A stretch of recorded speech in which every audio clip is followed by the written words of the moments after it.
కిరాయి ఇంటికి వాస్తు ఉండాలా అని చాలామందికి ఒక ప్రశ్న ఉందండి. 100% కిరాయి ఇల్లైనా, సొంత ఇల్లైనా మీరెక్కడున్నా దానికి ఖచ్చితంగా వాస్తు ఉండాల్సిందే. సార్ మరి మేము ఒక కిరాయి ఇంటికి వెళ్ళాము అనుకుందాం. రైట్. అసలు మేము ఎలా చూడాలి? అక్కడ వాస్తు ఉందా? లేదా? అని ఎలా చూడాలి? సో సింపుల్ అండి. ఒకటే గుర్తుపెట్టుకోండి. ఇల్లు అనేది 100% స్క్వేర్‌గా ఉండాలి. ప్లస్ మనకి ఏ మూలలు తెగకూడదు. బట్ ఇంకో ముఖ్యమైన సమాచారం ఏందంటే, ఇలాంటి తెగిన ఇండ్లల్లో గూడా చాలా మంచి రిజల్ట్ వచ్చినవి గూడా ఉంటాయి. అయితే దాన్ని మీరు కనిపెట్టాలంటే మొట్టమొదటి సూత్రం ఒకటి చెప్తాను చూడండి. మెయిన్ డోర్ ముందు ఎండ్ వరకు క్లియర్ ఓపెనింగ్ ఉందా? అంటే ద్వారం ముందు ద్వారం ఉందా లేదా? ఇదొకటి చూడండి. రెండవది, మీరు ఏ ఇంటికి కిరాయి తీసుకుందామని వెళ్తే ఆ ఇంట్లోకెళ్ళి ఒక్క 20 నిమిషాలు ప్రశాంతంగా అక్కడ కూర్చోండి.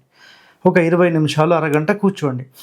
మీకు అలా కిరాయి కోసం వెళ్ళినప్పుడు ఎన్ని ఇండ్లయితే మీరు వెతుకుతూ ఉంటారో అన్ని ఇండ్లల్లో ఏదైనా ఒక ఇంటి లోపల మీకు ప్రశాంతంగా అనిపిస్తుంది.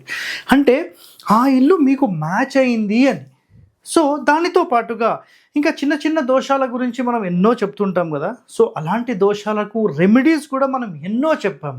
మీకు ఎలాంటి ప్రశ్న ఉన్నా ఆ ప్రశ్న లాస్ట్లో హరివాస్తు అని మీరు యూట్యూబ్లో సెర్చ్ చేయండి. మీకు ఎన్నో వీడియోస్ మనం ప్రజెంట్ చేసాం మీ అందరి కోసం. So stay tune to our channel. Thank you అండి.